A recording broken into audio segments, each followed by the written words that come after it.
हम लोग कभी कभी कुछ चीज़ों को बोलते हैं, उनके महत्व पे विचार करें तो कितना उत्साह आएगा ना। अभी हम लोग इस प्रार्थना को बोले हैं, रोज ही बोलते हैं, यत्र गीता विचार से, जहां कहीं भी गीता पे विचार होता है, आप क्या इस विचार से बाहर बैठना चाहते हैं? क्यों भाई, आपके और थोड़ा बाहर बैठिए तो और ठीक है, सुनाई पड़ रहा है, दिखेगा कुछ ना दिखे तो मंडली से बाहर बैठे, गीता मंडली में आके बैठिए। अरे नहीं सुनने वाले भी आगे बैठे बैठिए, आप सुनने वाले हैं। ठीक है, सुनने वाले। तो जहाँ पे गीता पे विचार विमर्श होता है, वहाँ श्री श्री राधा कृष्ण बड़े प्रसन्नता से रहते हैं। We are extremely pleasing them. आज मैं प्रवचन सुन रहा था, क्या नाम, श्रीमान चैतन्य चरण प्रभु का। तो एक माता जी वहाँ पे प्रश्न करती हैं कि हम जगत में देखते हैं कि चीज़ें सही नहीं चल रही हैं, वैसे भी कलयुग में सही क्या चलेगा। तो बड़ा रिजेंटमेंट होता है, भाई हम कुछ कर पा नहीं रहे और किसी किसी परिस्थिति में आप कुछ कर भी नहीं सकते हैं, तो मन में बड़ा क्षोभ होता है कि हम कुछ कर पा नहीं रहे और दिख रहा है कि गलत हो रहा है। अच्छा, एक और इंटरेस्टिंग बात है कि दिख रहा हो ना दिख रहा हो कि गलत हो रहा है तो भी दिक्कत नहीं है, लेकिन दिख भी रहा है गलत हो रहा है और कर भी कुछ नहीं पा रहे हैं, तो हम क्या करें। बहुत सारी बातें उत्तर दिया उन्होंने। फिर उन्होंने कहा कि बड़ी अच्छी बात उन्होंने कही कि देखिए, आप अपने लिए कुछ ऐसा ढूंढ लीजिए जिसमें आपका मन भगवान में लगता हो। जैसे मान लीजिए कहीं भोजन बन रहा है, भगवान के लिए भोजन बन रहा है, तो सब लोग अच्छा नहीं बना रहे, आपको जो बनाने के लिए बोला गया है उसमें अपनी पूरी एनर्जी लगा दीजिए। मतलब अगर मैं उसको जैसे से अपनी भाषा में कहूँगा, circle of influence and circle of concern, तो जहाँ पे आपका प्रभाव क्षेत्र है उसी को अपना कंसर्न का एरिया बना लीजिए और उतने उतने भाग को अच्छा करने का प्रयास करिए। हम दुनिया में सभी का जब अच्छा नहीं कर सकते हैं, हम सभी को गीता में रुचि नहीं दिलवा सकते, लेकिन अपने प्रयास कर सकते हैं कि हम स्वयं गीता ठीक से पढ़ें और जो लोग पढ़ना चाहते हैं वे पढ़ सके हमारे साथ में। Is it not? और कृष्ण ऐसा जब हमको देख रहे ऐसा करते हैं तो कृष्ण हमसे प्रसन्न है। भाई हम अपने अधिकार क्षेत्र में ही कार्य कर रहे हैं ना, उससे बाहर तुम कर भी नहीं सकते। जो चीज को हम प्रभाव नहीं डाल सकते हैं तो उसके लिए तुमको ब्लेम नहीं किया जाएगा ना। बड़ा हमको अच्छा लगा था उसमें। हम अपने we can be absorbed in this mood of fixing things around us which we can fix, है कि नहीं? सभी लोग तुम्हारी बात सुनेंगे भी नहीं।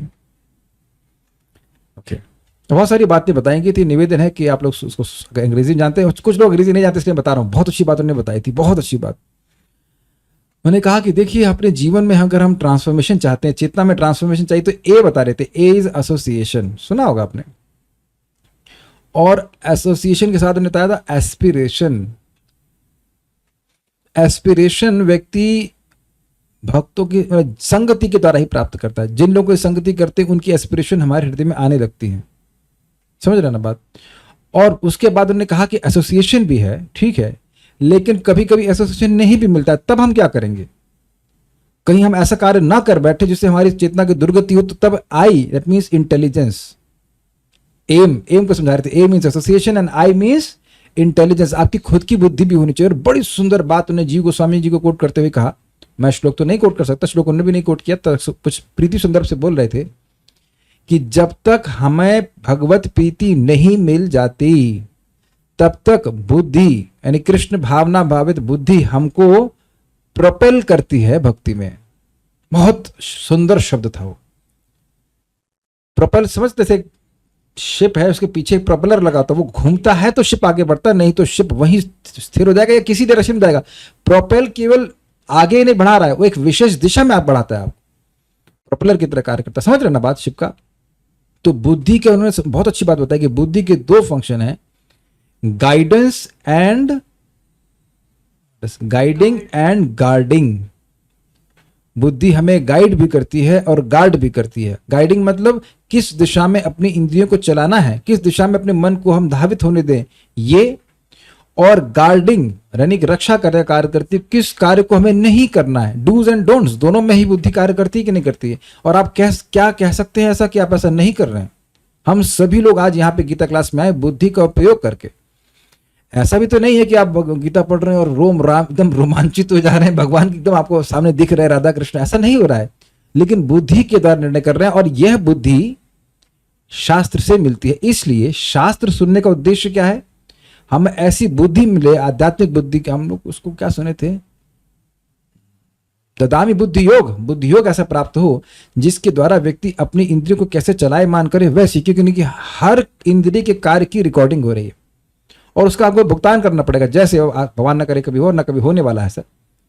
मैंने आज तक जितने भी प्रवचन किए हैं रिकॉर्ड करके, मतलब रिकॉर्ड यूट्यूब पे भेज दिया है, तो यूट्यूब में भी रिकॉर्डेड है। और कोई व्यक्ति चाहे, अगर किसी को ऑब्जेक्शन करना हो तो वो रिकॉर्डिंग दिखा सकता है कि फलाने दिन इस दिन आपकी रिकॉर्डिंग पोस्ट हुई थी और उसमें आपने ये कहा था और इस प्रकार से ऐसा है, इसलिए आपको ऐसा वॉटेवर पुरस्कार या दंड जो दिया जाएगा।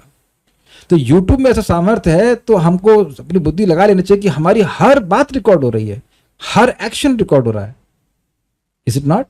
और अच्छा, ऐसा भी नहीं केवल मेरा रिकॉर्ड हो रहा है, यूट्यूब में जो लोग भी रिकॉर्डिंग भेज रहे हैं सबका रिकॉर्ड हो रहा है। तो वहां तो भेजना पड़ता है, यहां तो भेजो या ना भेजो सब रिकॉर्डेड हो रहा है और उसका सबका प्रतिदान होता है। तो बुद्धि के द्वारा व्यक्ति निर्णय करे कि मैं कृष्ण का सेवक हूं, मुझे कृष्ण की सेवा करनी है। और ये केवल एक बार सुनने से नहीं होता है, point to point, second to second हमें रिमेंबर करना, याद रखना है कि अच्छा ये सेवा हो गई, अब हम दूसरे कृष्ण की दूसरी सेवा में लगेंगे। अच्छा ये समाप्त हो गई, अब हम दूसरी सेवा में लगेंगे। इस प्रकार से अगर व्यक्ति लगा रहेगा तो वह आत्मा के स्वरूप को प्राप्त करता रहेगा। तो ये हो गया आई, और ये सब तो हो ही रहा, साथ साथ M is mercy of Shri Krishna, भगवान की कृपा। जब हम इस प्रकार से भक्तों की संगत करते हैं, हमारी एस्पिरेशन रहती है, लालसा रहती है कि भक्ति में आगे बढ़ें, अपनी बुद्धि का प्रयोग करते हैं, तो अंततोगत्वा भगवान की कृपा हम पर होती है और उस कृपा से हमारे हृदय में जो भी वासना है वह भी हमेशा हमेशा के लिए नष्ट हो जाती है। हमको बहुत अच्छी बात लगी थी। बाकी आप लोग जो अंग्रेजी समझ सकते हैं उस प्रवचन को सुन सकते हैं, हमने पोस्ट कर दिया था, अभी हम इस श्लोक में आ रहे हैं। तो हम खाली इसका जो फायदा लिंक हमारी इस गीता क्लास से वो यह है कि भगवत गीता को पढ़कर आप प्रत्यक्ष देख रहे हैं कि हमको ऐसी भागवतिक बुद्धि मिल रही है कि हम कैसे अपनी इंद्रियों को, अपने मन को भगवान की सेवा में लगाएं, क्या करें क्या ना करें। क्या नहीं दिखता है? बिल्कुल दिखता है। तो ये सब बातें हैं। अब हम लोग सुन रहे थे कि कैसे जीवात्मा शरीर से अलिप्त रहता है, तो उसको बताया था, उसका कारण बता रहे थे भगवान 32 में, अनादित्वा निर्गुणत्वात् परमात्मायम अव्ययः शरीरस्थोपि कौन्तेय न करोति न लिप्यते। अनादि होने के गुण के कारण, निर्गुण होने के गुण के कारण, परम अयम आत्मा, यह आत्मा जो कि प्रकृति के परे है, मतलब जीवात्मा की बात कर रहे हैं, अव्यय है अर्थात अपरिवर्तनशील है। प्रकृति का कोई भी गुण इसको परिवर्तित नहीं कर सकता है। तो आपके मन में आएगा तो फिर हम लोग क्यों कहते हैं कि चित्त को मार्जन करना है? देखिए, अंतःकरण दूषित हुआ है, आत्मा दूषित नहीं है। आत्मा जब बुद्धि के भी परे है, तो बुद्धि सबसे सूक्ष्म तत्व है, तो बुद्धि के परे आत्मा है, तो आत्मा को कैसे कोई चीज कलुषित कर सकती है? तो आत्मा भगवान की जो माया शक्ति है वह आत्मा को इसे इतना प्रभावित कर देती है कि वह अपनी पहचान अपने दूषित अंतःकरण से करता है। इसे कहते हैं मिथ्याहंकार। लेकिन ऐसा नहीं कि आत्मा में कोई गुण प्रवेश कर सकता है। ये तो समझ में आ गया बात? ठीक है। तो शरीरस्थोपि कौन्तेय न करोति न लिप्यते। वास्तविक रूप से आत्मा इस शरीर में रहते हुए न तो कुछ कार्य करता न लिप्त होता है, वह इस शरीर कार्यों को नहीं करने वाला होता है। अब इसका एक अर्थ लिया गया था परमात्मा के परक, कि परमात्मा अनादि है, अर्थात जो अनादि अर्थात अनुत्तम के अर्थ में परम परमोत्तम। तो उसी तरह से क्या था, अनादि मतलब जो परम आदि हैं अर्थात परम कारण है, और निर्गुण मतलब जिनसे सारे गुण प्रकट होते हैं, तो यानी जो गुणों के नियामक हैं, गुणों के स्रोत हैं। ऐसे परमात्मा, अयम परमात्मा, यह परमात्मा अव्यय है, अविकारी है, और शरीर में रहते हुए भी हे कुंती पुत्र न तो कुछ कार्य करते हैं न लिप्त होते। तो दोनों अर्थ, परमात्मा परक और आत्मा परक अर्थ आपने यहाँ पे सुना था, और इसी प्रकार से आगे भी आप इन श्लोकों में परमात्मा और आत्मा परक अर्थ सुनते हैं। अब मान लो कोई प्रश्न करे, अरे शरीर में अवस्थित रहते हुए भी आत्मा / परमात्मा, आत्मा या परमात्मा लिप्त कैसे नहीं होता? ये बात हमको समझ में नहीं आ रही है। तो उस पर भगवान एक दृष्टांत देते हैं कि जैसे आकाश हर जगह है फिर भी कहीं लिप्त नहीं होता, उसी प्रकार से। समझ में आ गया? आकाश कहीं लिप्त होता है? आकाश गंदा हो जाता है ना कभी कभी? आकाश में बादल नहीं आ जाते तो आकाश गंदा नहीं हो गया? देखिए, अच्छा ये बताइए, माइक बताइए, आप माइक में पास रखेंगे तो पूछा जाएगा ना, आकाश का रंग बताओ। रंग नहीं होता। अरे यार, तो तेज है, पता चल गया आपको। आकाश का रंग नहीं होता, लेकिन हम लोग सामान्य भाषा में बोल देते हैं कि आकाश नीले रंग का है, बोलते हैं कि नहीं? आकाश काला हो गया ना, तो आकाश काला हुआ ना, आकाश नीला है ना। और ऐसा भी नहीं कि आकाश ऊपर है और आपके पास में नहीं है, बगल में है ना, आपके मुंह के अंदर है, मुंह के बाहर है, पेट में, बाहर, अंदर, सब जगह आकाश है कि नहीं? लेकिन आकाश में क्या किसी वस्तु का प्रवेश होता है? आकाश सब में प्रवेश किया हुआ है और आकाश में सब कुछ है, लेकिन आकाश किसी भी चीज से लिप्त नहीं होता है। क्या स्काई और स्पेस एक ही है? हाँ, और क्या। देखिए, आप जिसको स्काई बोल रहे हो तो आप ऐसे ऊपर देखते हो नीले रंग का, नीला आसमां कुछ गाना भी नीला आसमां हो गया। नहीं बेटा, तेरी बुद्धि खराब हो गई है, नीला आसमां हुआ ही नहीं। आसमां कभी नीला नहीं होता। एक्चुअली सेंस में वर्ड है, स्पेस कहते हैं, स्काई कहते हैं, आकाश, स्काई एक ही अर्थ है। वह कभी नीला नहीं होता, उसका कोई रंग नहीं है। रंग मतलब रूप, और रूप आकाश का गुण नहीं है। उसका गुण केवल एक मात्र है, ध्वनि, शब्द। अब तो शास्त्र से प्रमाण कर रहे हैं ना, आकाश का रूप तन्मात्रा है ही नहीं। जो रूप होगा उसमें रंग आएगा, है ना। तो आकाश में तो वो है ही नहीं। अच्छा, अब एक भक्त कह रहे हैं नीला तो दिखता है ना, जो आपको दिखता है वो आकाश नहीं है, क्योंकि आकाश दिखता नहीं है, आकाश का रूप ही नहीं है। देख रहे कितने भ्रम में हम लोग हैं आज तक। हम सभी लोग इस प्रकार से सोचते हैं। इसको प्रथम स्कंद के 3 अध्याय में लास्ट में एक श्लोक आया इस प्रकार से, यथा नभस्व करके है। आकाश को आप नहीं देख सकते, आकाश में स्थित वस्तुओं को देखते हैं। प्रकाश वहां पर कुछ होता है उसकी वजह से देख रहे हैं, लेकिन आकाश को नहीं देख पाते, इसका रूप है ही नहीं, देखें कैसे। तो यहां पर भी बात कह रहे हैं कि आकाश सूक्ष्म होने के कारण किसी भी चीज से लिप्त नहीं होता। उसी प्रकार से सभी देह में रहने के बाद भी आत्मा लिप्त नहीं होता। मेरे पीछे बोलिए, यथा सर्वगतम सौक्ष्म्याद आकाशम नोपलिप्यते।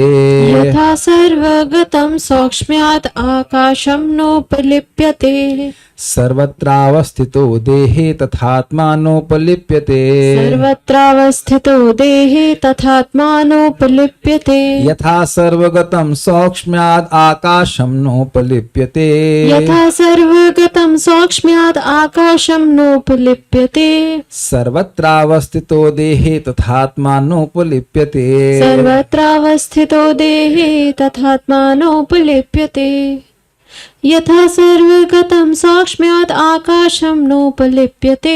यथा सर्वगतं सौक्ष्म्याद आकाशम नोपलिप्यते। सर्वत्रावस्थितो देहे तथात्मानोपलिप्यते। सर्वत्रावस्थितो देहे तथात्मानोपलिप्यते।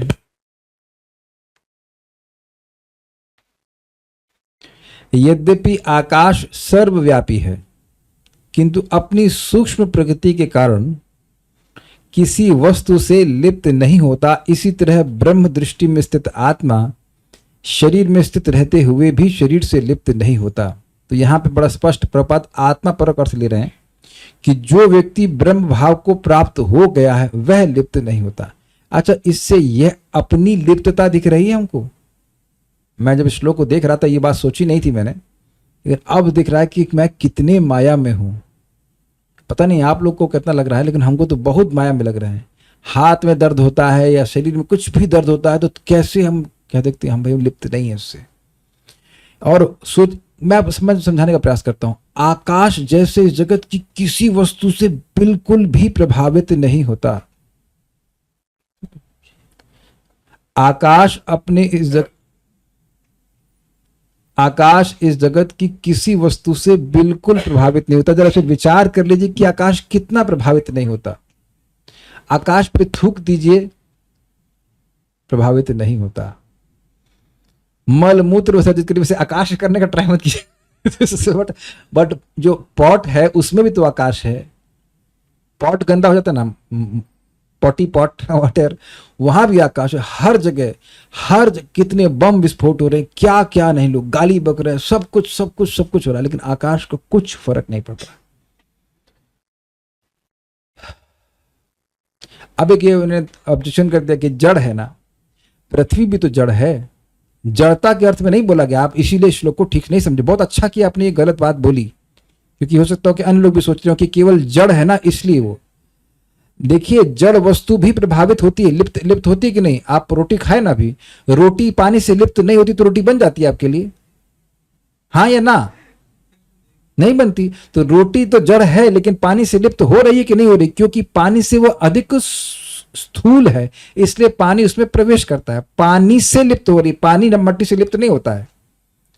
आप बोलते हैं कि मिट्टी गीली हो गई है, आप ये नहीं कह रहे कि पानी मिट्टी में हो गया, ऐसा नहीं बोलते हैं। मिट्टी से पानी मिट्टी में प्रवेश करता है, अग्रीड। पानी हीट में प्रवेश करता है कि अग्नि पानी में प्रवेश करती है? अग्नि पानी में प्रवेश की। हम लोग बहुत पहले चर्चा कर चुके हैं कि क्यों आत्मा जो है वो किसी चीज से कट नहीं सकता, क्योंकि कोई व्यापक व्याप्त के द्वारा, जो व्याप्य है, व्याप्य मतलब जिसे जिसे व्याप्त किया जाए, वह व्यापक के द्वारा व्याप्त होता है। ये बहुत पहले पढ़े थे जब बात की गई थी कि आत्मा को काटा नहीं जा सकता, उसको गीला नहीं किया जा सकता, सुखाया नहीं जा सकता, इत्यादि इत्यादि। एक एलिमेंट है अग्नि, वो हो गया व्यापक, और व्याप मतलब जैसे मान लीजिए जल, उसमें अग्नि वो हो गया व्याप्य, उसमें वो प्रवेश कर रहा है। तो जो चीज प्रवेश करेगी वो डिस्टर्ब करेगी ना उसको, वो उससे लिप्त हो पाएगा जो चीज उसमें प्रवेश कर रही है। लेकिन आकाश में कोई चीज प्रवेश कर ही नहीं सकती। आकाश सबसे सूक्ष्म है। जो चीज सूक्ष्म होती है उसमें स्थूल वस्तु प्रवेश नहीं कर सकती है। क्या ये समझ में आ गया? तो अब अगर हम तत्वों को देखें तो आकाश सबसे अधिक सूक्ष्म भौतिक वस्तु है, इसलिए उसमें किसी अन्य भौतिक वस्तु का प्रवेश नहीं है। जड़ की वजह की बात नहीं हो रही। क्लियर? ये क्लियर है ना? आप जो कह रहे हो कि लिप्त नहीं होता है, वो उस अर्थ में आप समझ रहे थे कि अनअटैच्ड, लेकिन जड़ता तो फिर हर वस्तु में, तो फिर पृथ्वी का एग्जाम्पल क्यों नहीं दे रहे हैं? यहां एग्जाम्पल दिया गया आकाश का, क्योंकि वह अत्यंत सूक्ष्म है, उसमें और कोई भौतिक तत्व प्रवेश नहीं कर सकता है। तो उसी प्रकार से आत्मा अत्यंत सूक्ष्म होने के कारण उसमें तो कोई भी भौतिक तत्व प्रवेश नहीं कर सकता है। वस्तुतः एक एंगल से आप देखें तो आकाश में शब्द तन्मात्रा प्रवेश करता है। आकाश का गुण है तन्मात्रा, क्योंकि तन्मात्रा खींच लेते हैं, तन्मात्रा शब्द को खींच लेंगे तो आकाश की सत्ता समाप्त हो जाएगी। बट एक जनरल सेंस में कह रहे हैं कि आकाश की सृष्टि होती है ना तामसिक अहंकार से, तो तामसिक अहंकार का प्रवेश है आकाश में। तामसिक अहंकार आकाश से भी सूक्ष्म है, और उस अहंकार से सूक्ष्म महतत्व, और महतत्व से सूक्ष्म है प्रधान। लेकिन एक जनरल सेंस में कि जगत कोई वस्तु जो को दिख रही है वह कोई आकाश को लिप्त करने वाली नहीं होती। तो एक सामान्य अर्थ में आप समझें, जैसे आकाश को लिप्त करना, आकाश हर जगह है लेकिन किसी से लिप्त नहीं होता, उसी प्रकार से आत्मा / परमात्मा, आत्मा हर जगह है। आत्मा हर जगह का मतलब क्या है? इंडिविजुअल आत्मा हर जगह है, इंडिविजुअली। वो अमीबा के शरीर में भी है और ब्रह्मा जी के शरीर में भी है इस अर्थ में। और परमात्मा के रूप में अकेले परमात्मा सभी जीवों में है, सभी प्राणियों में, सभी शरीरों में है। वो दोनों ही लिप्त नहीं होते, अर्थात कोई भी भौतिक अवस्था उनको प्रभावित नहीं करती। अब मैंने यह क्यों कहा कि मैं बहुत माया में हूं? कोई गैस कर सकता है मैंने ऐसा क्यों कहा? आप गैस कर सकते हैं? माइक बताइए। माया में हूं मतलब बहुत बीमार हूं। क्यों बीमार हूं बताइए? Let's see if you can catch it. क्योंकि हम हर चीज से लिप्त हो जाते हैं, हम पे इफेक्ट हो जाता है हर चीज का। आपने सही फ्रेज किया, थोड़ा और मैं क्लियर सुनना चाहूंगा। हम लोग देह चेतना में है, मतलब स्वरूपतः हम लोग कैसे होने चाहिए? एकदम अलिप्त। लेकिन अभी में से मैं सोच रहा हूं कि अगर मैं प्यास, मुझे इतनी प्यास लग रही है कि पानी पीने बिना मैं क्लास दे ही नहीं सकता। मैं थोड़ा पानी ले लेता हूं। आहा, पानी तो मेरा अंदर तक देखा, पानी पी रहे तो अंदर से एकदम ठंडक चली गई। तो ये तो तुम्हारे शरीर में जा रहा है ना, तुम्हारी आत्मा में तो कुछ नहीं जा रहा है। कभी आपकी माँ ने आपको ताना मारा, तुम तुम्हारी आत्मा को फाड़ रहे हो। उनको बोला, अम्मा आपने गीता नहीं सुना कि आत्मा को काटा नहीं सकता? कभी हुआ आप लोग ऐसा शब्द बोलेंगे ताने में? आत्मा फाड़ रहे हो, आत्मा काट दिए तो हमारी आत्मा कल्ला रही है। जो किसी को भूख लगती तो बोलता है, मेरी माँ बोलती थी आत्मा कल्ला रही है भूख से। हमने कहा नहीं, प्राण के ट्रांसफॉर्मेशन को आत्मा अपनी पहचान कर रही है। दिस इज हैवी माया कि नहीं? हमारा कोई ट्रांसफॉर्मेशन नहीं हो रहा है इस जगत की किसी वस्तु से, और हम लोग क्षण में सोचते हैं ये हो जाएगा, ये हो जाएगा, ये हो जाएगा। आप कहेंगे ये सब बोलने की क्या जरूरत है? जब तक ये नहीं समझेंगे कि हमारी बीमारी गंभीर है, तब तक हम लोग भगवान के नाम की, भगवान की भक्ति की शरण लेने वाले नहीं है। जब तक ये फील करते रहेंगे everything is okay, then how will actually become okay? आप लोगों में किसी को लगता है कि ओके हम लोग नहीं हैं?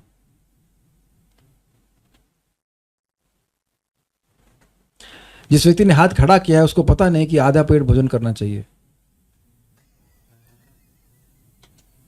वो भक्ति के लिए अच्छा नहीं है। देखा ना, अभी अब हो गया ना विकेट बोल्ड, गिरिराज बना बना करके ग्रहण कर रहे हैं, तो आप कहेंगे नहीं प्रसाद प्रसाद प्रसाद, प्रसाद तो ग्रहण करना है, लेकिन तब आप आत्मा को इतना चाहिए यहाँ तक भर भर के। नहीं, हम भी आप ही के थैली के चट्टे बट्टे हैं, जब अच्छा मिल जाता है तो हम भूल जाते हैं कि आयुर्वेद क्या कहता है। केवल शरीर रखने के लिए खा रहे हैं, हाँ ओके, अब ना भक्ति करने के लिए केवल यहाँ तक नेक तक खाना होता है, क्या is it not, is it not, neck तक खाने से आदमी बीमार पड़ जाता है ना। तो आप देख रहे हैं हम लोग बोल रहे हैं, but actually it will take some time to realize that we are not okay. मैं इसलिए कह रहा हूं कि यथा मतलब ये आपको दिख रहा है कि आकाश किस प्रकार से लिप्त नहीं होता है, और मैं कितना अधिक इस समय लिप्त अवस्था में। ये मेरी स्थिति है कि जिस प्रकार से आकाश हर जगह जाता हुआ भी लिप्त नहीं होता है, उस प्रकार से मैं हूं वास्तविक रूप से, लेकिन मैं अभी लिप्त हूं, अपने को अनुभव कर रहा हूं। ठीक है, एक और इंटरेस्टिंग पॉइंट है, जैसे मैं इस समय मनुष्य देह में हूं, तो क्या अगर मुझे मौका दिया गया कि अगले जन्म में मैं देवता बनूं तो मुझे कोई दिक्कत होगी?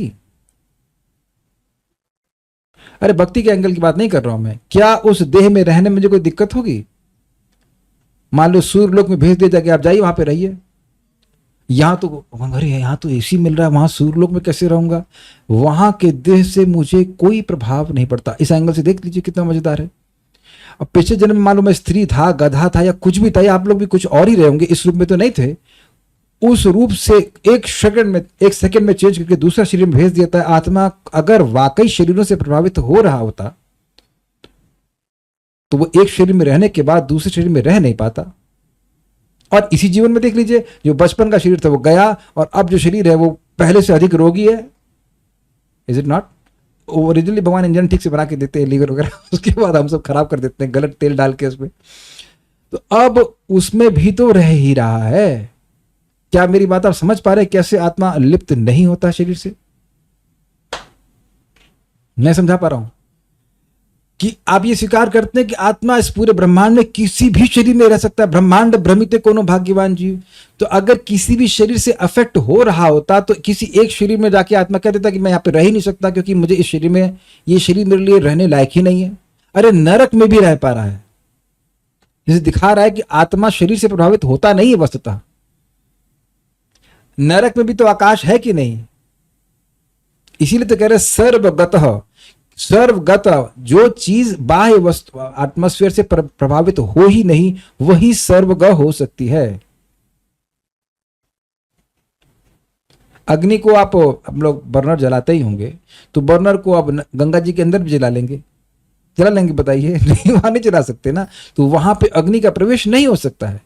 लेकिन आत्मा तो गंगा जी में भी है, हवा में भी है, सब जगह है। मैं समझा पा रहा हूं?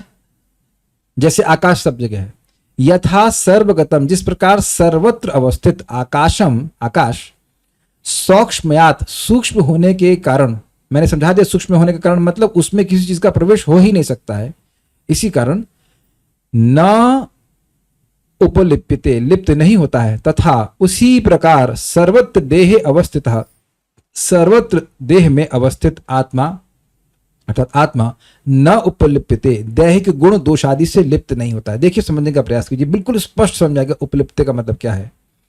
जैसे मान लीजिए, मैंने क्या एग्जांपल, कीचड़ है, तो कीचड़ भी आकाश में है, और मान लीजिए कीचड़ का एक लोंदा समझते, एक मट्टी का लोंदा लीजिए और ऊपर आप फेंक दीजिए, तो हम यह नहीं कहेंगे कि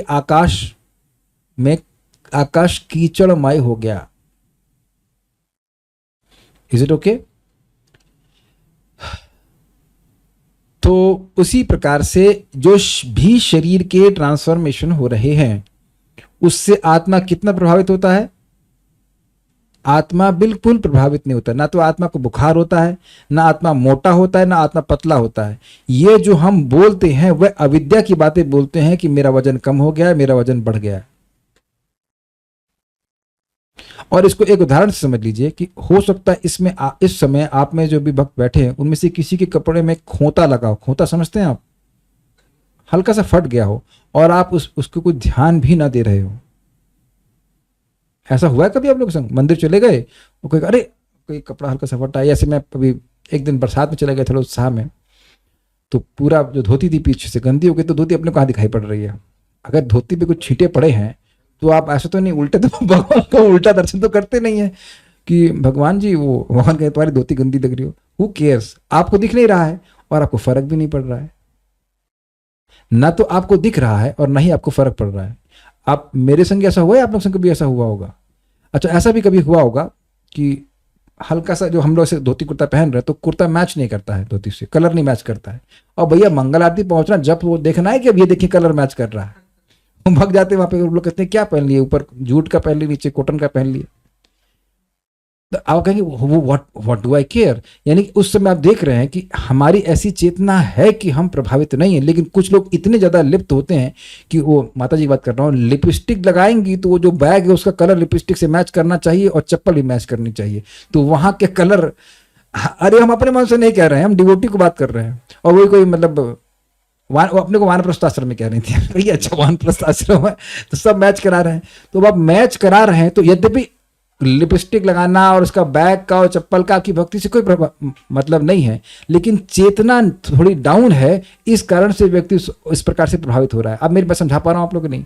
वस्तुतः कोई फर्क नहीं पड़ता, कोई फर्क नहीं पड़ता है, लेकिन फर्क तब पड़ता है जब चेतना न्यून हो। एटलीस्ट फर्क महसूस करता है व्यक्ति, मान रहा है, वो मान रहा है कि जब तक मेरी लिपस्टिक, मेरे मतलब उस व्यक्ति की लिपस्टिक और वो बैग और चप्पल मैच नहीं करेगी, और क्या कहते हैं नीचे स्कर्ट पहनते स्कर्ट भी मैच नहीं करेगी, तब तक कैसे अच्छा लगेंगे? Is it not? ऐसा जगत में देखिए रहे हैं लोग, कम से कम 50 जोड़ी चप्पल रखेंगे, ऐसा लग रहा है कि वो उनको भगवान महाविष्णु का अवतार का कुछ अंश मिल गया, जिसमें हजारों पाँव हो, हजारों हाथ। नहीं, आप समझ रहे ना मेरी बात? तो वह अपनी पहचान जब करने लगता है तब वो सोचता है कि मान लो कोई कहे कि तुम्हारा स्वेटर बहुत अच्छा है, तो सुनता है तुम बहुत अच्छे हो।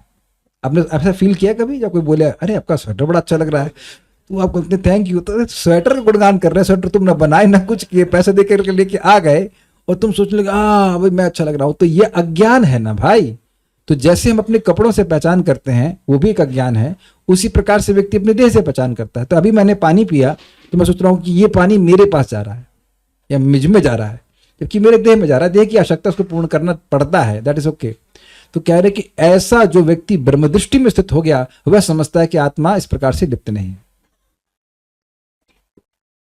अब बस आत्मा को आप चेंज कर दीजिए, परमात्मा लगा दीजिए, तो परमात्मा परक अर्थ आपको समझ में आ जाएगा कि भाई सभी देहों में परमात्मा है और वो वहां पे जो आत्मा कार्य कर रहा है और जो देह के द्वारा जो कार्य कर रहा है उससे परमात्मा का कोई फर्क नहीं पड़ता। ये तो इजी अर्थ है। परमात्मा को कोई फर्क नहीं पड़ता है कि एक जीव मल खा रहा है, ये दूसरा कोई कहे कि वो स्वर्गिक भोगों को भोग रहा है, he is least bothered of that, उसको कुछ फर्क नहीं पड़ता। तो ये वाला अर्थ तो आपको बिल्कुल स्पष्ट समझ में आ रहा है, क्योंकि भगवान अत्यंत सूक्ष्म है, तो आत्मा से भी सूक्ष्म है, तो वह उससे स्वाभाविक रूप से लुप्त नहीं होते हैं। यथा सर्वगतम सूक्ष्म, जिस प्रकार से सब जगह जाने वाला या सब जगह व्याप्त सूक्ष्मता के कारण आकाश न उपलिप्यते, उससे लिप्त नहीं होता है। सर्वत्रावस्थितो देह, उसी प्रकार से सभी देहों में स्थित आत्मा न उपलिप्यते, उसे लिप्त नहीं होता है। बड़ी सुंदर बात है इससे, it gives a very good hope. कल एक भक्त हमको क्लास में पूछे थे, मैं थोड़ा ठीक से उत्तर नहीं दिया, कि हमको बहुत क्रोध आता है। कोई व्यक्ति लस्टी हो सकता है बहुत अधिक, कोई व्यक्ति क्रोधीला हो सकता है। तो देखिए पहले समझिए इस बात को, ये सारी चीजें किसकी दोष हैं पहले बता दीजिए। एक शब्द है, बता दीजिए किसका दोष है ये? किसका दोष है? मन का, अंतरात्मा का दोष है। सॉरी, अंतःकरण का दोष है, अंतरात्मा नहीं, अंतःकरण का दोष है। यह अंतःकरण का दोष है, यह आपका दोष नहीं है। पहले इस भाव को बोलना बंद करिए, मैं डांट नहीं रहा, मैं समझा रहा हूं। It is not you, it is your अंतःकरण which is different from you. मेरा ग्लास गंदा है, I'll put like this, मेरा चश्मा गंदा है तो मुझे लाल पीला नीला दिखाई पड़ेगा। मेरा चश्मा गंदा है, मेरी आंखें नहीं खराब हैं। क्या मैं समझा पा रहा हूं? अब वो देखेंगे स्पेशली जैसे कार में एक पीले रंग की पीले टिंट वाली स्क्रीन लगा देते हैं तो बाहर सब कुछ बड़ा अच्छा लगता है। बाहर धूप भी हो तो लगता है वाह मौसम बहुत अच्छा है, मौसम बहुत खराब है, लेकिन वो टिंट की वजह से ऐसा होता है। ग्रीन लगेंगे तो हरा हरा दिखेगा, क्या कहते हैं सावन के अंधे को सब कुछ हरा हरा दिखता है। तो आप समझे, पहले यह समझे कि भैया ये मेरा अंतःकरण है। जैसे मेरा स्थूल शरीर है उसमें कुछ रोग होता है, वो रोग दवा लेके ठीक हो जाता है, उसी प्रकार से मेरे सूक्ष्म शरीर का रोग है और वह मेरे पहले किए गए कर्मों की वजह से, वो दूसरों की वजह से नहीं है। अगर मैं अभी क्रोध करने का अभ्यास करने लग जाऊं तो आगे जाकर के मेरा ऐसा भावना हो जाएगी कि मैं क्रोध ही करूंगा, अपने आप क्रोध आने लग जाएगा। मैं समझा पा रहा हूं? तो ये ठीक किया जा सकता है, पहले ये समझना होगा, क्योंकि मैं एज एन आत्मा इन सब चीजों से परे हूं। अगर आपको याद हो, गीता का श्लोक याद है आपको? What is that? यदा, क्या श्लोक था वो? प्रजहाति यदा कामान सर्वान पार्थ मनोगतान आत्मन्यात्मनः तुष्टा स्थितप्रज्ञ तदुच्यते। किसकी प्रज्ञा को स्थित कहा जाएगा, पवित्र कहा जाएगा, फिक्स कहा जाएगा? जब वह मनोगत सारी इच्छाओं को त्याग दे। तो ये इच्छा है ना कि सब लोग मुझसे अच्छे से बर्ताव करें। I expect everyone to be sweet towards me, although I don't expect myself to be sweet towards others. ये है ना? तो अब ये भी एक इच्छा है ना, तो ये इच्छा को भी त्यागना पड़ेगा आपको। दूसरों का आप जब अपने विचार की, जब हमें अपने पर कंट्रोल नहीं हो रहा, अपने मन पे कंट्रोल नहीं हो रहा है, तो हम ये कैसे एक्सपेक्ट कर सकते हैं कि दूसरों का हमारे अपने उनके मन पे कंट्रोल हो जाएगा, अपनी वाणी पे कंट्रोल हो जाएगा? तो थोड़ा बुद्धि के द्वारा निर्णय करना चाहिए कि ये सब चीजें भक्ति के द्वारा धीरे धीरे करके ठीक हो जाती हैं। और कुछ अन्य सहायक वस्तुएं भी आप ग्रहण कर सकते हो वो टाइम बीइंग, लेकिन पॉइंट इज दैट कि ये सारी चीजें ठीक हो सकती हैं और पूर्णतः ठीक हो सकती हैं, क्योंकि इनका वास्तविक रूप से मेरे से कोई संबंध नहीं है। अच्छा चलिए एग्जाम्पल आपको देता हूं, बहुत छोटा सा एग्जाम्पल है। आपने चावल में कीड़े देखे होंगे और शुद्ध चावल भी देखा होगा। तो अगर आप चावल में 10-20 कीड़े देखते हैं तो आप क्या सोचते हैं, ये कीड़े निकाले जा सकते हैं, या सोचते हैं कि कीड़े कभी निकाले ही नहीं जा सकते? उत्तर बड़ा स्पष्ट है, ये कीड़े निकाले जा सकते हैं, क्योंकि कीड़े चावल नहीं है। सिंपल है ना। 10-20 कीड़े हैं, वो बीन बीन के चुन चुन के मारेंगे, चुन चुन के आप उनको बाहर निकाल सकते हैं।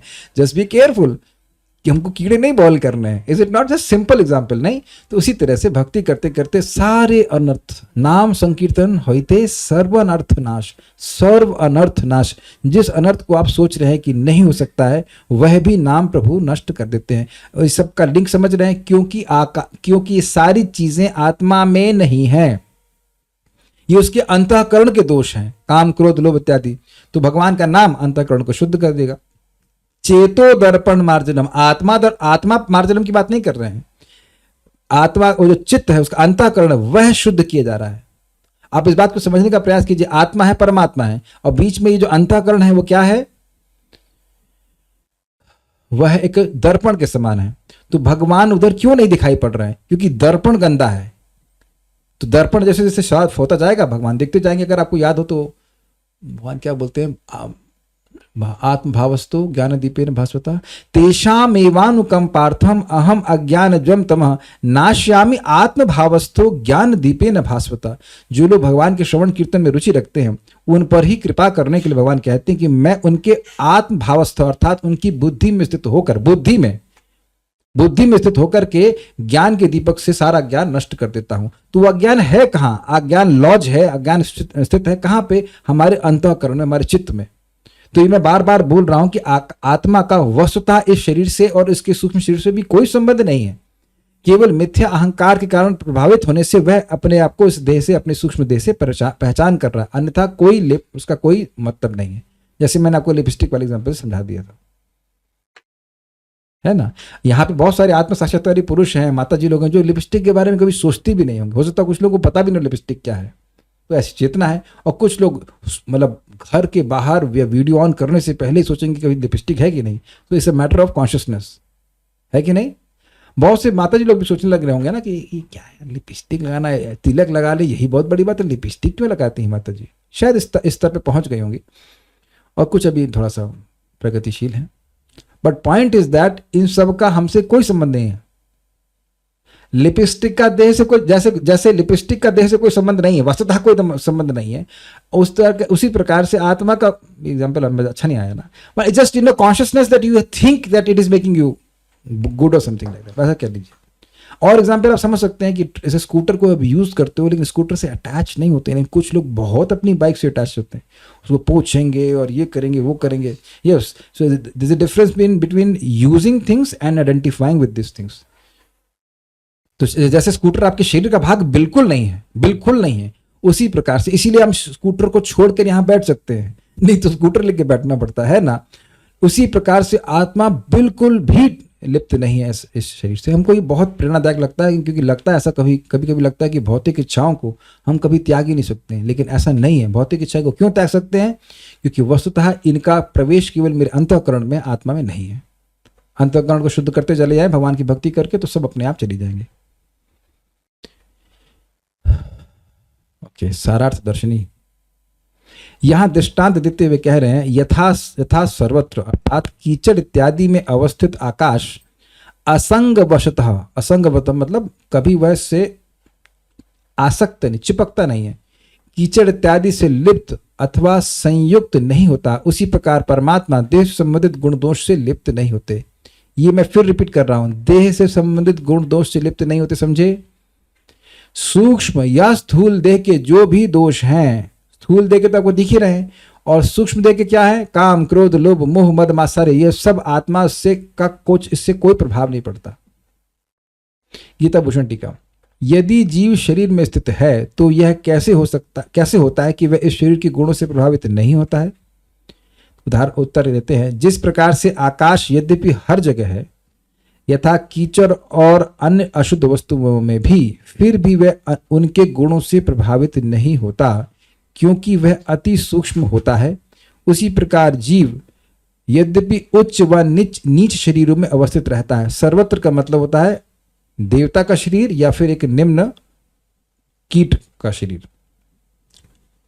उच्च नीच, फिर भी सूक्ष्म होने के कारण वह उनके गुणों से प्रभावित नहीं होता है। एक कहानी आपको पता ही है कि इंद्र एक बार सुअर बन गए थे, तो जब उनका टर्म समाप्त हुआ तो ब्रह्मा जी आए, कहे कि तुम इंद्र बन जाओ। अब आप ये बताइए कि अगर वाकई वह उस सुअर के देह से प्रभावित हो गए थे, वो आसक्त हो गए थे, क्या अलग बात है, लेकिन अगर आत्मा सुअर बन गई, शब्द नोट कर रहे हैं, क्या आत्मा सुअर बन गई? आत्मा सुअर शरीर में है, आत्मा अगर सुअर बन गई तो फिर आत्मा फिर इंद्र कैसे बनेगी? यानी कि ना तो आत्मा सुअर बनी और ना आत्मा इंद्र बनी। एक एग्जाम्पल तो आप समझ सकते हैं, एक और, हम लोग का ये सिम होता है, तो आपका फोन खराब हो जाता है, तो वो सिम निकाल करके जैसे ही दूसरे एक देह अर्थात दूसरे एक फोन में डालते हैं, तुरंत वो एक्टिव हो जाता है। बिल्कुल वैसे ही एक्टिव हो जाता है कि नहीं? बिल्कुल मेरे ख्याल से इससे अच्छा उदाहरण मैं नहीं दे पाऊंगा कि वो सिम का एक जनरल सेंस में कहा जाए तो कोई भी फोन आप यूज कर लीजिए, अगर कंपैटिबल होता है, मतलब वो कंपैटिबिलिटी वाली बात मत रखिएगा कि वो माइक्रो नैनो सब नहीं, लेकिन एक समान अर्थ में रखेंगे, सिम किसी भी सेल में फोन में लगा दीजिए, काम करने लगता है, उससे कोई फर्क नहीं पड़ता, और ना ही सिम को कोई फर्क पड़ता कि अब क्या उस फोन से क्या कॉल हो रही है। अब तो बिल्कुल क्लियर हो गया ना, फोन पे आप क्या देख रहे हैं, क्या कर रहे हैं, उसको सिम उससे कुछ भी लिप्त नहीं होता है कि नहीं? उसी प्रकार से एक मोटा उदाहरण दे रहा हूं, उसी प्रकार से आत्मा इस शरीर के होने वाले कार्यों से प्रभावित नहीं होती है। तो प्रभावित क्या होता है? प्रभावित होता है हमारा अंतःकरण, और अंतःकरण प्रभावित होता ही है। मैं अगर भोजन मतलब प्रसाद ग्रहण करता हूं तो मेरा मन पवित्र होता है। आहार शुद्धौ आत्मशुद्धि, ये श्लोक है ना? जी हाँ, मैंने जानबूझ के गलत बोला। आहार शुद्धौ सत्व शुद्धि, आपका सत्व, आपका जो अंतःकरण वह पवित्र होता है, आत्मा तो पवित्र ही है। Now can we see that? This is interesting, can we see that? बहुत अच्छी इंप्लीकेशन है। आज कोई भक्त नहीं है तो हम तुरंत उसको विलन बना देते हैं। कितने लोग यहाँ, अच्छा चलिए यहाँ कोई रिकॉर्डिंग में नहीं जाएगा, आप ही बताइए कि कोई भक्त, आप कोई अभक्त आपको दिखा हो और आपने उसको विलन बना दिया, ऐसा किया है कभी? मन में एटलीस्ट, खलनायक। हाँ, ये लोग तो ईमानदार भी नहीं रहे भाई, मेरी आत्मा है। ओके, एक ईमानदार आत्मा है, हमने भी क्या कभी आपके मन में नहीं आया ये व्यक्ति हमारे जैसे सज्जन शिरोमणि व्यक्ति को इतना खराब बर्ताव कर रहे हैं? अगली बार भागवत छपेगी तो मेरा नाम आने वाला है, मेरी भक्ति समझ नहीं रहा, ये लोग बड़ा अपराध कर रहे हैं, हो नहीं पा रहे हैं। तो अब आप बताइए, तो अब आप देख रहे हैं कठिनाई, हम यह नहीं देख पा रहे हैं, बहुत मुश्किल हो जाता है देखना कि यह व्यक्ति खराब नहीं है, ये विलन नहीं है, ये भगवान का अंश है, ये इसका अंतःकरण दूषित होने के कारण ये सब ऐसा कुछ कर रहा है। अगर किसी तरह हम ये देखने के सामर्थ्य जागृत कर सकें तो हम लोग एटलीस्ट द्वेष से मुक्त हो जाएंगे, राग द्वेष से बिल्कुल मुक्त हो जाएंगे। अब नहीं है तो फिर ये चलता रहेगा, ये व्यक्ति खराब है, अच्छा है, खराब अच्छा है। इससे नुकसान किसका होगा? वो तो जैसा है वैसा है, हमारे मन में द्वेष आने लग जाएगा, हमारा चित्त डिस्टर्ब होगा कि नहीं होगा? तो प्रयास करना चाहिए, जो हम फिर से रिपीट करेंगे, प्रयास कैसे कर सकते हैं? जो हमसे श्रेष्ठ भक्त हैं उनसे मिले तो प्रसन्न हो वास्तविक रूप से। कभी कभी क्या होता है, श्रेष्ठ भक्त दिखते हैं, अरे भैया इनको प्रणाम करना पड़ेगा, एटलीस्ट हरे कृष्ण बोलना पड़ेगा, तो मुंह घुमा के उधर से निकल जाते हैं। ये चीज़ ठीक नहीं है। और कभी कभी हमको लगता, उन लोगों को लगता है कि वो देखे भी नहीं, है ना, ऐसा लगता है वो देखे नहीं। अरे भाई मान लो प्रणाम नहीं कर रहे, कम से कम हरे कृष्ण कर सकते हैं, कुछ भी। This is wrong tendency. अरे इनको सम्मान देना पड़ेगा। और कोई मित्र आया तो, अरे तुम जानते हो हमने कितना भजन किया है, बस कंपटीशन, तुम तो झोला ही कर रहे हो यार, कुछ नहीं होगा ऐसे करके।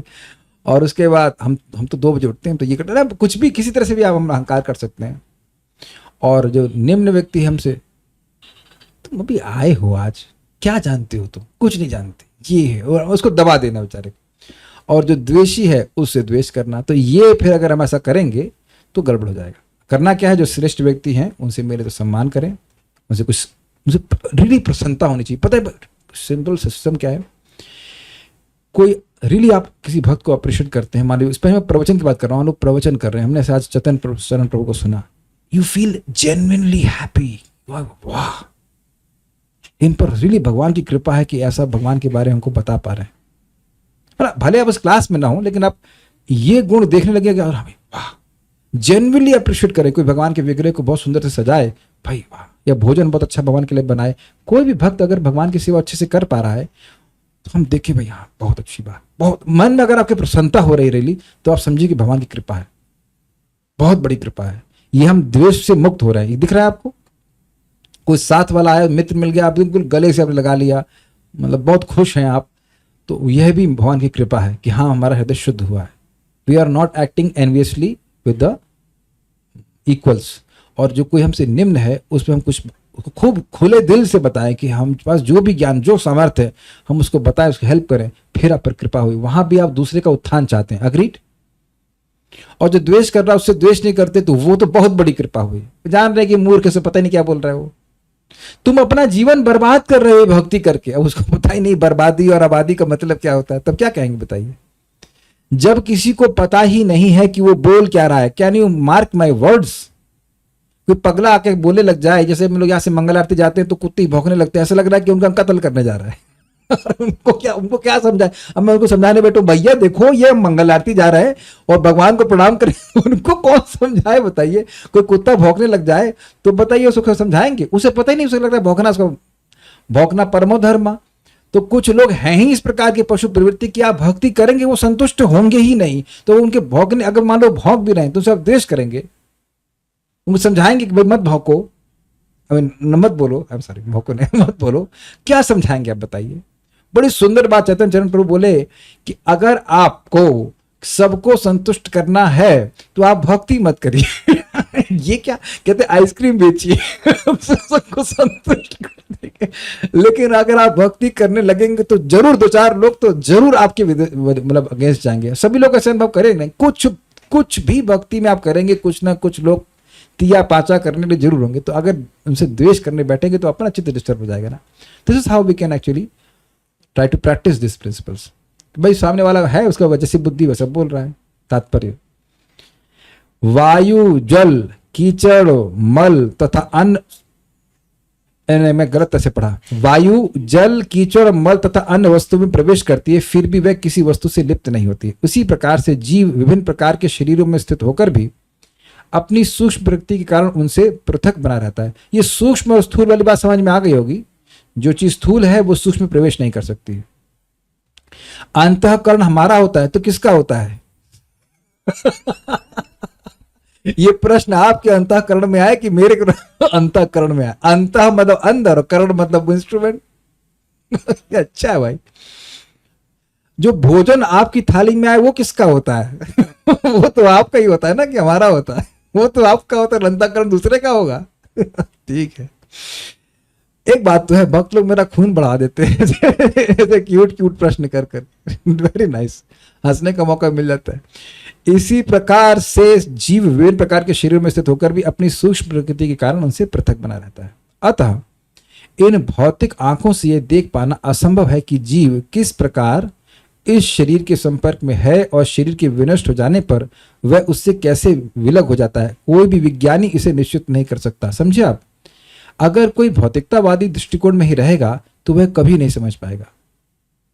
जब ये सब देखिए बातें हम लोग करते हैं तो इसका मतलब ये नहीं कि हम लोग सूखे हो जाएं, कि ना किसी को पानी पूछे, तुम तो आत्मा हो भाई, पानी क्या करोगे तुम।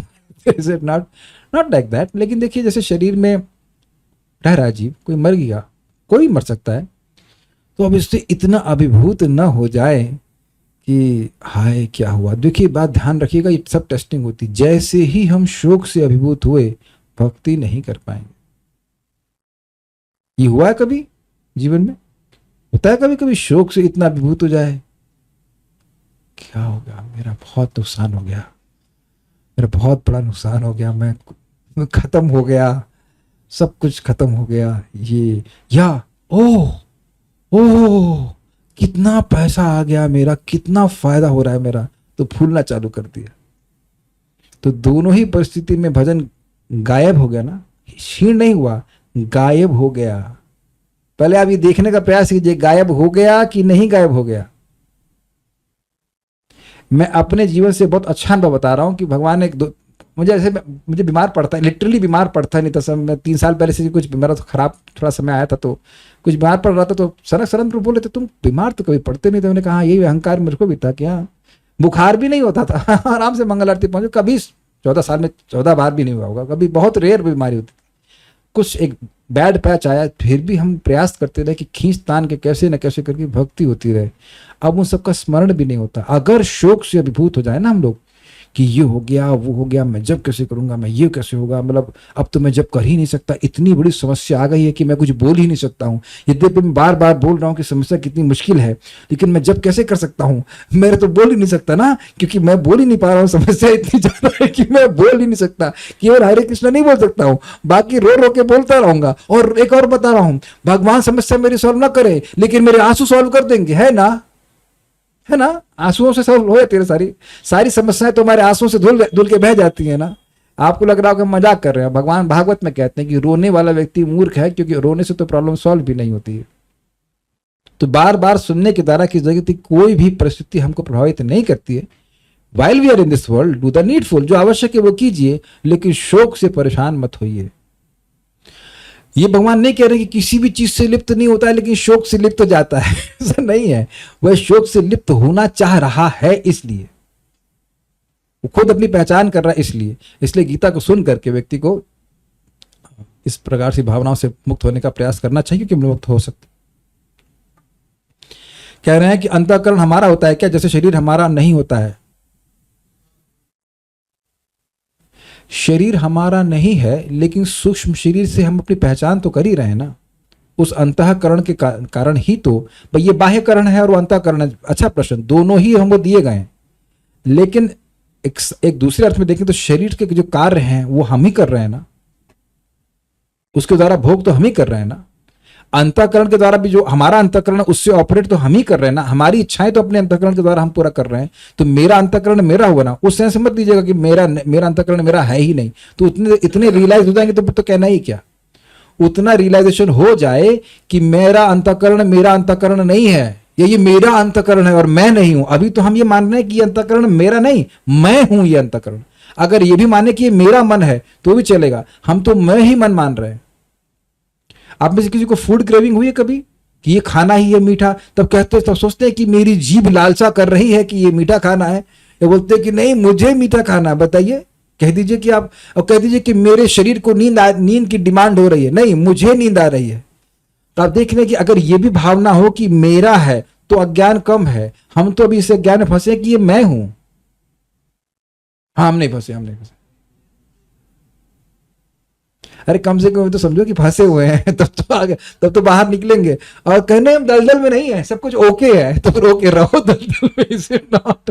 रस्सी फेंकी जाएगी तो ना आई एम ओके, तो रखो रस्सी अपने पास में, है कि नहीं? ये रस्सी है ना, हरे कृष्णा कृष्ण कृष्ण हरे हरे, हरे राम राम राम हरे हरे। तो ये एक इंटरेस्टिंग बात है ना। अरे भाई, जब महसूस हुआ कि कितने दलदल में थे, मान लीजिए आप दलदल में यहां तक थे, तो अब रस्सी पकड़ के खींचा गया तो दलदल में यहाँ तक आए तो महसूस होगा ना कि हाँ भाई कुछ तो बाहर आए, तो पकड़े रहेंगे। जब भी थोड़ा सा हाथ में प्रेशर ही महसूस होगा फिर पकड़े रहेंगे। अच्छा चलो अब थोड़ा सा मतलब कमर तक आए कि टांग देंगे पूरा बाहर निकल जाएंगे। लेकिन कोई कहे कि नहीं हम तो ओके हैं फिर तो ओके फिर रहो ओके वहां पे। तो इसलिए अंतःकरण हमको असाइन किया गया, अगर ऐसे कह दीजिए असाइन किया गया। यस, एक बहुत जबरदस्त बात बताऊंगा आपको, और तो ये नाम अष्टकम का है लेकिन मैंने इसको बहुत नोटिस किया, इंटरेस्टिंग। निखिलोग्रताप पटलिम विलुम्पसी, भगवान के नाम को अनादर पूर्वक भी लिया जाए, थोड़ा सा भी लिया जाए तो वे जीवों के समग्र तापों को नष्ट करने वाले हैं। तो वहां पे बताते हैं कि ताप मतलब पाप आदि भी नष्ट करने वाला है और सूक्ष्म शरीर को भी नष्ट करने वाला है। इस अंतःकरण को ही खत्म कर देगा, खाली पवित्र नहीं करेगा, खत्म ही कर देगा भगवान का नाम। इस सूक्ष्म शरीर को ही गला देगा भगवान का नाम। और इस अभी मैं उसको वहां पे समझाऊंगा। एक शब्द तीसरे स्कंद में आता है, कपिल देव कहते हैं निर्गिरना।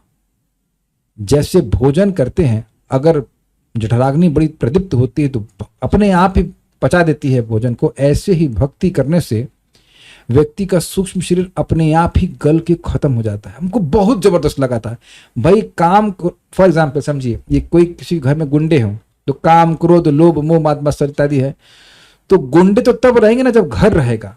घर ही ढा दिया जाएगा तो गुंडे कहाँ रहेंगे बताइए।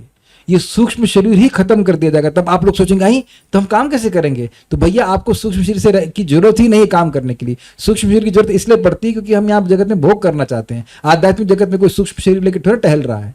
जैसे कोई जगत में आप लोग स्पेस सूट पहन, आप स्पेस सूट भूल गए अपना। महावीर प्रभु स्पेस सूट पहन के क्यों नहीं आए आप लोग? कहेंगे क्या, अरे जूम वाले भी नहीं पहने, ऑस्ट्रेलिया में भक्त लोग बैठे हुए, अरे भाई स्पेस सूट क्यों नहीं पहने आप? क्यों नहीं पहने? माइक बताइए, आप स्पेस सूट क्यों नहीं पहने बताइए? क्योंकि स्पेस में नहीं है। यस, क्योंकि आप ऐसे स्पेस में नहीं है जहां पे आपको स्पेस सूट पहनना पड़े। तो हम लोग इस समय स्पेस सूट पहने हुए, ये जो हमारा शरीर है, ये सूक्ष्म शरीर है, वो सब स्पेस सूट है क्योंकि हम लोग इस ऐसे वातावरण में है जो कि आध्यात्मिक नहीं है। लेकिन आध्यात्मिक लोक में आपको ये इस प्रकार का शरीर की कोई जरूरत नहीं है। So the holy name destroys your subtle body also. That's amazing. Not only transforms it, destroys it. पहले पवित्र भाई कि वो आप उसको ट्रांसफॉर्मेशन भी कह देते हैं, लेकिन एक्चुअली वहां भागवत में लिखा हुआ है कि खत्म भी कर देते हैं। आप टीका में पड़ेगा, पवित्र करते करते खत्म। भाई हम सूक्ष्म देह को त्याग भी देते हैं ना, ये भी शब्द है ना, शब्द है ना, सूक्ष्म देह को त्यागना, सूक्ष्म देह को खत्म कर देना। आप देख लेना, मैं श्लोक रेफरेंस भेज दूंगा, तीसरे स्कंद में आने वाला है। खत्म धीरे धीरे पिघलता है, पिघल के खत्म करता है, मन को खत्म ही कर देगा। और इसीलिए भगवान गीता में कहे ना, सुखम आत्यंतिकम यत्तद् बुद्धि ग्राह्यम अतीन्द्रियम, मतलब सुपर सेंसेस, स्पिरिचुअल सेंसेस के द्वारा व्यक्ति आध्यात्मिक सुख का अनुभव करता है। अर्थात ये भौतिक मन, भौतिक सुख, इंद्रियां सब समाप्त हो जाती है। लग रहा है कि वो देह में बैठा हुआ है लेकिन देह से वह बिल्कुल परे हो जाता है। This is very amazing. कुछ और पूछ रहे हैं? खुद की पहचान देह से करते हैं, ठीक है। आत्मा दुखा रहे हो, अच्छा ये बोलते हैं, अच्छा ठीक है ठीक है। थ्योरेटिकली ये चीज समझ आती है पर अप्लाई करने पर भी कंट्रोल से बाहर क्यों लगता है? ये बहुत अच्छा प्रश्न है और मैं इसको उत्तर देता हूं। आप बस केवल एक मॉर्निंग 4 to 8 कितना हुआ? 16 आवर्स, 4 to 9 मान के चलिए, 17 घंटे का पैकेज रखिए आप। इस वक्त ने प्रश्न किया, उसे भगवान की कृपा से नौकरी करने नहीं जाना पड़ता है और रोटी मिल रही, घर में पानी भी मिल रहा होगा, हाँ सब कुछ मिल रहा है, और थोड़ा सा जो प्यूरिफिकेशन के लिए भक्ति करने के लिए डांट भी पड़ रही है। नहीं तो आप सहिष्णु कैसे होते? हाँ ठीक है। बड़ा अच्छा एक गुण भक्त का सुने हैं कि ये प्रसाद ही पानी पी रूप में, मतलब पानी भी प्रसाद के ऑफर्ड पानी ही पीते हो, वो प्रसाद ही ग्रहण करते हैं, यही करते चले जाइए। अब ये तो बहुत अच्छी बात है कि इनटेक यानी जीभ से अंदर क्या जा रहा है? केवल प्रसाद जा रहा है। जो लोग केवल घर में रहते से मेरी तरह, मतलब हम लोग बाहर, मैं बाहर जाता हूँ तो पानी की बोतल लेके जाता हूँ, यह ट्राई करके देखिए। इसमें कोई खर्चा है? कोई खर्चा नहीं है। एक गिलास पानी भगवान को अर्पण कर दीजिए, फिर अपने उसमें पूरा डाल दीजिए। पानी तो आपकी बॉडी का 80% है, दैट मीन्स 80% इज प्रसादम। भाई एक बार आप बड़ा ध्यान सुनिए, जबरदस्त बात बोल रहा हूँ। हमारे शरीर में जो हम अन्न डालते हैं उससे तो सेल बाद में चेंज होंगे, लेकिन आप ये तो नहीं कह सकते कि आज जो आपने पानी बॉडी में डाला वही 1 महीने के बाद रहेगा। तो पानी निष्कासित होता रहता है, बहुत जल्दी जल्दी चेंज होता है ना, बहुत जल्दी चेंज होता है ना। 7 साल तो नहीं लगेगा ना आपकी बॉडी में पानी को चेंज करने में।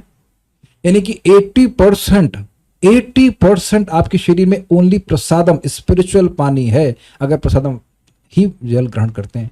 मैं ये नहीं कह रहा हूं कि बाहर कहीं पानी मिले, आप प्यासे मर रहे हो तो फिर आप वही ग्रहण करने, बट एक सिंपल टिप बता रहा हूं आपको, कितना अमेजिंग है ना, कितना फायदा हो जाएगा बताइए। हर सेल आपका जो है वो प्रसादम से भरा हुआ होगा। एक पॉइंट, भोजन जो भी ग्रहण करें वह ऑफर्ड होना चाहिए भगवान को। तो ये आपका हो गया आत्मा का भोजन, आत्मा के कार्य। फिर मुख से बाहर क्या निकल रहा है, जो भी हम बात करें यथासंभव भगवान के संबंध में हो या भगवान की सेवा के संबंध में हो, या कुछ रिफ्लेक्शंस भक्तों से शेयर कर सकते हैं। हमने ये सीखा है, ये सब बातें आप हम करके देखें। हमें केवल 17 घंटे करना है। ऑब्वियसली अब मैं आपको बोल रहा हूं और आप सुन रहे हैं तो सीक्रेट तो बहुत बड़ा मालूम चल गया, लेकिन माया टेस्ट करेगी। अरे इतनी देर से कृष्ण की सेवा कर रहे हो, कृष्ण के बारे में बोल रहे हो, थोड़ा आप जरा महत्वपूर्ण बातें सुनो या सोचो। जैसे ही आप ये संकल्प लेंगे वी विल बी टेस्टेड। लेकिन अभ्यास करें इस बात का, ये मैं अपने मन से नहीं कह रहा। अतः श्री कृष्ण नामादि न भवेद ग्राह्यम इंद्रिय सेवोन्मुखे ही जीवादौ स्वयं एव स्फुरतः। लोग जानते हैं कि भगवान की जितने भी नाम रूप हैं वो सब दिव्य हैं, उसको प्राकृतिक इंद्रियां नहीं पकड़ सकती हैं। लेकिन अगर जीव से सेवा करना शुरू करते हैं तो स्वयं उनकी स्फूर्ति होने लगती है। तो जीव से भगवान का नाम उच्चारण करें और जीव से भगवान का प्रसाद ग्रहण करें। बात बहुत सिंपल लगती है, लेकिन ऐसा ही करने से, फिर से सुनिएगा, प्रॉब्लम है दूषित अंतःकरण की। ओके, तो अंतःकरण दूषित हुआ कैसे? यही जीव से अंतःकरण दूषित हुआ। अब हम लोग इतना अभ्यास किए हैं गलत चीज बोलने का और गलत चीज खाने का कि अंतःकरण बहुत दूषित हो गया है। तो हम अगर एक दिन 2 दिन करेंगे तो हमें लगता नहीं कुछ होता है, लेकिन होता बहुत सारा कार्य है। एक ही नाम अनंत जन्मों के पापों को नष्ट करने वाला, तो बहुत भयंकर प्यूरिफिकेशन होता है। नाम बोलते रहना चाहिए और भगवान का प्रसाद ग्रहण करते रहना चाहिए, भगवान के बारे में बात करते रहना चाहिए। अभ्यास कीजिए। अब जो लोग नौकरी कर रहे हैं तो नौकरी में भी जहां आवश्यक हो वहां बोलिए, ज्यादा एक्टिवली मत बोलिए। प्रमोशन मिलना होगा तो तभी मिल जाएगा, और अगर नहीं मिलना होगा तो बहुत बोलने पे भी नहीं मिलेगा, आप देख लेना करके। वैसे जो लोग भक्त है वो अपने आप ही मतलब उनको डिसइंटरेस्टेड होते चले जाते हैं। तो जो नौकरी के बाद समय मिल रहा है वो केवल भगवान की भक्ति में लगा है, उनको तो और सतर्क रहना चाहिए कि भाई हमको तो समय वैसे ही बहुत कम मिल रहा है। अग्रीड? तो point is that when we take prasadam, simple शब्दों में कहें, जब आप भक्ति के कार्य कर रहे हैं तो यद्यपि शरीर में हैं लेकिन कार्य आत्मा के द्वारा आत्मा के अनुसार कर रहे हैं। Got it? और इसीलिए हम सुख का अनुभव करते हैं। क्लियर? लेकिन अगर हम शरीर में रहकर शरीर के अनुसार कार्य कर रहे हैं तो फिर हम शरीर के अनुसार कार्य कर रहे हैं, आत्मा के अनुसार कार्य नहीं कर रहे हैं। तो आत्मा का फिर आत्मा का प्रकाश वहां से प्रकट नहीं होगा। ठीक है? तो इसलिए ये जो रियलाइजेशन है आत्मा का, वो हमारी एक्टिविटीज के द्वारा प्रकट होता है। और उसको भगवान ने पहले समझाया था, सततम कीर्तयन्तु माम नम, ठीक था ना, सततम कीर्तयन्तु माम यतन्तश्च दृढ़व्रतः नमस्यन्तश्च माम भक्त्या नित्य युक्ता उपासते। भगवान की सेवा में लगे रहना ही आत्मा का धर्म है, यद्यपि वो शरीर के द्वारा हो रहा है और इससे अंतःकरण शुद्ध हो रहा है। और जितना अंतःकरण शुद्ध होगा वह अंतःकरण हमको सहायता करेगा इसी प्रकार की आध्यात्मिक क्रियाओं में लगने के लिए। जैसे आप लोग देखिए गीता को सुनते हैं तो गीता को सुनने के लिए आदत बन गई है और गीता को सुनने की इच्छा होती है, तो ये अंतःकरण में तो उदित हो रही है ना, ये बात है। तो ये सब चीज़ें इस प्रकार से प्रैक्टिकली आप करते हैं। थ्योरी को इस प्रकार से प्रैक्टिकली में अप्लाई करना होता है। So will stop now. Shrimad Bhagavad Gita की जय, श्रील प्रभुपाद की जय, निताय गौर प्रेमानंदे।